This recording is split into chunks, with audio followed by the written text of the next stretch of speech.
Facebook plans to change its name in an effort to rebrand and embrace the metaverse. What does this mean for us as small business owners? I'm Amy Walker. I'm a business coach and consultant. And today I am reacting to Facebook plans to change its name in an effort to rebrand. We are going to check out this report.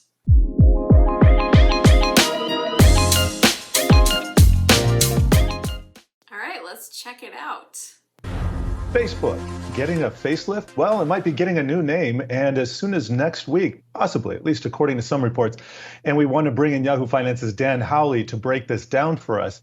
And Dan, I'm thinking, is a new name really what's in store? Is that going to solve Zuckerberg's problems here? No. And if you have any guesses as to what that new name could be, I'd love to hear them, because I'm guessing it's not going to be Zuckville or something to that extent. Probably not. Yeah, this is a report from... First of all, I find it hilarious that he couldn't even correctly say his own joke. That's really funny. The Verge. Obviously, the difference here being that what Facebook apparently wants to do is focus more on the metaverse. Now, the metaverse is really kind of a way to think about the internet or connected experiences that are persistent and online. It's kind of weird to call it the metaverse. You can also just call it an extension of the internet. But hey, metaverse sells well. So they're trying to build out their metaverse platforms. They're using this through VR and AR. They obviously have the Oculus line. And that's what the event coming up on next week is going to be focused on. And that's when we're expected to hear the name change. As for what the change will be, it's still up in the air. Facebook at this point is kind of a toxic name. Instagram is quickly getting there based on the whistleblower reports that we had seen from Frances Haugen, the former. So Facebook has had a lot of issues. I mean, when you have to go and testify before Congress multiple times within a year, it's never looking good. And it has gotten to be kind of a really toxic place. A lot of people feel like there's too much censorship on there. A lot of people feel like it is really negative. And so I think this rebrand is coming from an effort to change the look and give them a little bit of a fresh start. A lot of what they're talking about here with the metaverse, I think they're just trying to build hype and make it look like they have a bigger, grander plan than what maybe we are used to. I think it's funny that they're calling it the metaverse when they could just call it the internet. We want to be involved in more places than the internet. Facebook has historically been really almost like a monopolizer, that when somebody comes out with a feature that they like, that feature, they will go and take that feature and put the small guy out of business. So with Instagram, they bought them. But if you think about like, the live video platform Periscope, before Facebook had live video, when Periscope came out and started doing well with live video, they're like, oh, we're going to bring this in too. When the shorts on TikTok started getting big, they brought those in. When the filters on Snapchat started getting big, they brought those in. And so I do think as a business, they've been a little bit predatory. They also own so much of the ad real estate. And I don't know that a name change is going to really change the issues that they have. But I'm interested to see what else they have to say here. Former employee there who leaked data to the Wall Street Journal in 60 Minutes and then testified before Congress earlier this month.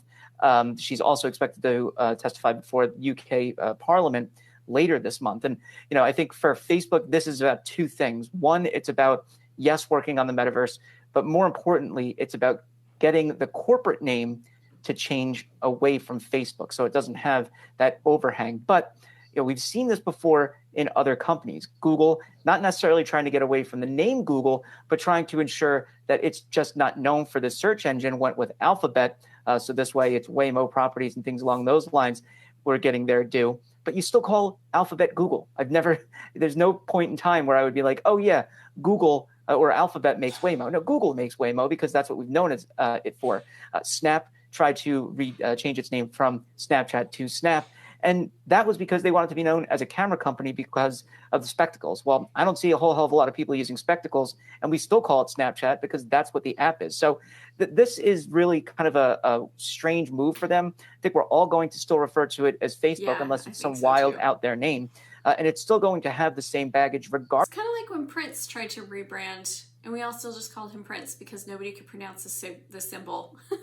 Regardless of what you call it, because of the issues that are continuing to go on, including, by the way, an antitrust suit that the FTC refiled against Facebook that they're trying to see dismissed. And Congress is really unhappy with some of what Facebook is doing. Richard Blumenthal, in fact, says he's disappointed that Facebook has been unwilling to be fully transparent and wants him to appear on Capitol Hill to testify. Do you think we see that anytime soon? Yeah, what's interesting is when it comes to this latest round of controversies for Facebook, I have to say the latest round because there's so many others.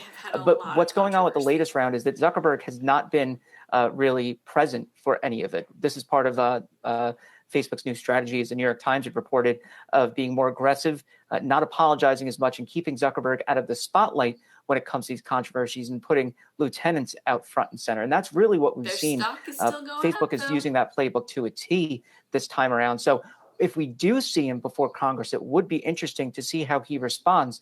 He's previously been somewhat brusque with members of Congress, though they also, members of Congress that aren't the most enlightened when it comes to technology or informed, frankly. So it kind of is warranted in some respects. On a side note, Saturday Night Live has some hilarious sketches about Zuckerberg testifying before Congress. So, but how he responds to accusations that Facebook doesn't take care of hate speech or allows human trafficking in foreign countries or impacts the mental health of teen girls, that will be interesting to see how he responds. Chances are he'll go with the kind of responses we've seen already from the company, that the documents that have been leaked don't really pertain particularly to Facebook overall, and were just for internal discussion.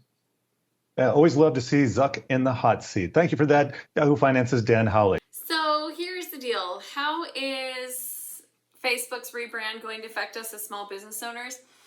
Initially, I don't think it's going to. So initially, what I would expect is that they will be working really hard to kind of keep their algorithm similar through the transition, because their stocks right now are still going up. They don't want their stocks to start going down, and most of their revenue comes from ads. And so if the advertisers get nervous, which they are, I know that they are. I've already talked to clients who were like, I'm nervous about my Facebook ads. What's going to happen with the rebrand? I think they're going to keep things fairly similar and do what they can to allow that transition to happen. So if you're running ads and your ads are working, I would keep running ads. What I would be keeping my eye on is what are they doing next and how is that going to affect? Because there are some things that are going on this year with, phones and what they're allowing for tracking, and our devices not allowing us to be tracked so heavily, that's going to affect advertising.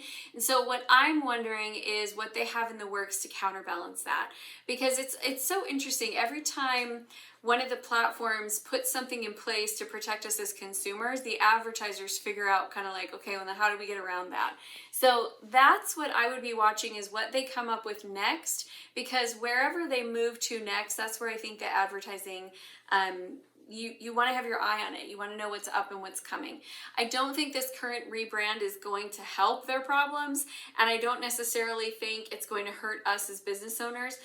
But what I find most interesting is the antitrust suit, because I'm telling you, I feel like they are taking over in a lot of ways.